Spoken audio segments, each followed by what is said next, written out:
नमस्कार शेतकरी मित्रांनो, मी Nagesh Damodar, AWPL fighter topaz rank आहे माझी.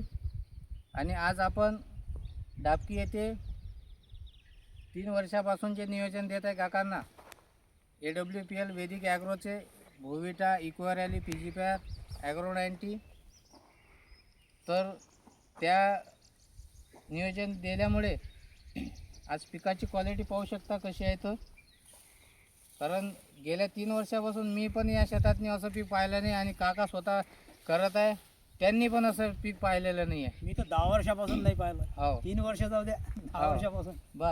बस काकांना कसं आहे, वर्षानुवर्ष मी एवढंच म्हटलेलं आहे की काका तुमच्या शेतामध्ये या वर्षीपेक्षा पुढच्या वर्षी चांगला डेव्हलप होणार आहे. हो, असं नाही, करता करता बरोबर, मी 3 बरोबर. वर्षातनी 3 वर्षापर्यंत आणलं जाईल, हो पण आता त्याचं फळ आपल्याला भेटून राहिलं. हो काकांना काकांना सुद्धा मी हे खत आणि हे आता आपण कृषी सेवा केंद्रामध्ये जातो आणि ते जे म्हणतील ते घेऊन येतो, तेच टाकतो. हो. त्याच्यामुळे आपलं काय नुकसान होत असेल पाहू हे शकता आपल्या लक्षात येत नाही. आणि खरोखर माझ्या शेतामध्ये 1 नंबर फळधारणा, झाडाची वाढ क्वालिटी 1 नंबर आहे. याच्यासोबत मी फक्त भुविडा आणि DAP खत हे पाहू शकता. आता सध्या मातीनं भरलेलं आहे. एवढंच वापरलेलं आहे आणि एकच वेळ वापरलेला खत आहे. हो, आपण डबल जास्त डबल वेळ दिलं देत नाही आहे. तूर किंवा सोयाबीन याला फक्त एकच डोस देतोय आपण मातीमधून, फक्त भुविटा आणि त्याच्यासोबत रासायनिक म्हटलं कुठलं पण खत. पण रासायनिक सोडलं यांनी काकांनी आपल्याजवळ सेंद्रिय DAP, मिलेनिया कंपनीचं DAP नाही, DAP सेंद्रिय पण DAP. आपण त्यांना रेफर केलेलं आहे. हा. तर त्या खताचा 1 नंबर प्लॉट जमलेला आहे. आता याच्यापेक्षा बेटर पुढच्या वर्षी अजूनही चांगला वाढ होणार आहे. हो, भेटेल हो. बरोबर तर आहे. पहिली फवारणी झालेली आहे, अजून दुसरी फवारणी, तिसरी फवारणी बाकी आहे. तर मी काकांना जास्त फवारणीकडे नाही नेत. तर एकच फवारणीमध्ये आपलं सोयाबीन 1 नंबर येणार आहे. रेकॉर्ड ब्रेक करणार आहे आपण इकडे या क्षेत्रामध्ये सध्याच्या टायममध्ये. कारण की एक गोटाळी जमीन आहे, एवढं सोयाबीन बसणं अशक्य आहे. ते आपण शक्य करून दाखवलेलं आहे.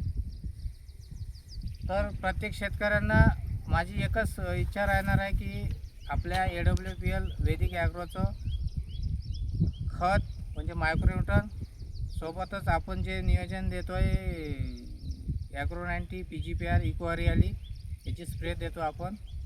तर त्याचा जास्तीत जास्त शेतकऱ्यांनी लाभ घ्यावा. आणि 2 मिनटं काकाचं पण थोडं मनोगत ऐकू आपण की त्यांनी काय काय कसं दिलं आहे. काका नाव सांगा. माझं नाव पुरुषोत्तम यशवंत अग्ने. मी माझ्या शेतामध्ये जवळपास या 3 वर्षातनी कोणतंच रासायनिक खत खरोखर दिलं नाही. त्यामुळे माझं एक शेत हे खरोखर एकदम क्वालिटीबाज आणि त्याच्यातलं उत्पन्न पीक हे 1 नंबरवर आहे. अशी तूर अजूनही नाही पाहिली. 1 नंबर तूर आहे आणि सोयाबीन पण सुद्धा 1 नंबरवर आहे.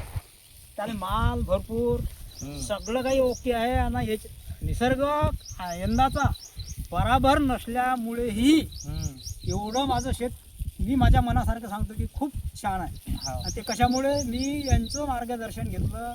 हे योगायोगानं शेवटी का होईना माझ्या एक तकदीरात माझा एक भाग होता यांच्या इकडे. आणि हे काय लय दूरचे माणसं नाहीत, आपल्या गावचे आहेत, जवळचे आहेत. खरोखर यांचं मार्गदर्शन घ्यावं, प्रत्येक शेतकऱ्याने घ्यावं. अनुभव तरी घ्यावा 2 एकरापुरता, एकरापुरता. नंतर मग त्यांच्या लक्षात आल्यावर ते आपण त्यांच्या हिशोबाने राहतील. पण असं माझं एक मत आहे की खरोखर त्यांनी प्रत्येक कास्तकारांनी यांचं मार्गदर्शन घ्यावं, असं एक माझी विनंती आहे सगळ्यांना कास्तकारांना.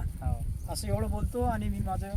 बरं काका, मला सांगा, याच्या अगोदर आपण रासायनिक मध्ये करत होतो, खरंच तुम्ही फायद्यात होते का? नाही. रासायनामध्ये फायद्यात नव्हतो, उलट नुकसानात असं होतो की कास्तकार कृषी सेवा केंद्रामध्ये गेला, इकडून जातो याच्या हिशोबानं, पण तो तिथं गेला की काही ना काही जे आपण जे मागतो ते भेटतच नाही. आणि त्याच्या इकडून भेटते 5,000चं औषध 7-8 हजारावर जाते. हे खूप मोठं नुकसान आहे. जे पाहिजेत नाही ते त्याच्यात टाकून देतात. 4-5 वस्तूचं औषध म्हणजे एक एका फवाऱ्यात काय मेळ येणार आहे? मेळ येणारच नाही. तो आपण काय देतो, आपण किती त्याच्यात 2च औषधं वापरल्यानं आपण मेन 2 औषधं वापरले. एक इकोहरियाली जे झाडाला चांगलं डेव्हलपमेंट करते, आणि एक झाड सेटअप म्हणून एक पीजीपीआर आहे, आणि एक स्टिकर आहे जे सगळ्या साठी चांगला आहे. म्हणजे कसं आहे की तुमचे कमीत कमी औषधचं काम कमीत कमी करण्याचं औषधचं काम आणि त्याच्यासोबत फक्त अळीचं कीटकनाशक आहे. हो, तर ते एवढंच बायचानस मी तर म्हणतो 90% अळीचं काम पडतच नाही. आणि ते बायचानस आलं कीटकनाशक हे साधं वापरलं तरी चालते असं त्याचं म्हणणं आहे. खरोखर मी आता माझ्या शेतामध्ये अळी नाही, काही नाही, कीटकोला सुद्धा नाहीत. कारण जास्तीत जास्त सुरुवातपासून कीटकनाशक वापरलं तर तिकडे आखरीला कोराजन काम करत कोराधन काम करते. आपल्याला कोराधनची गरज नाही. गरज नाही आहे. चल ठीक आहे.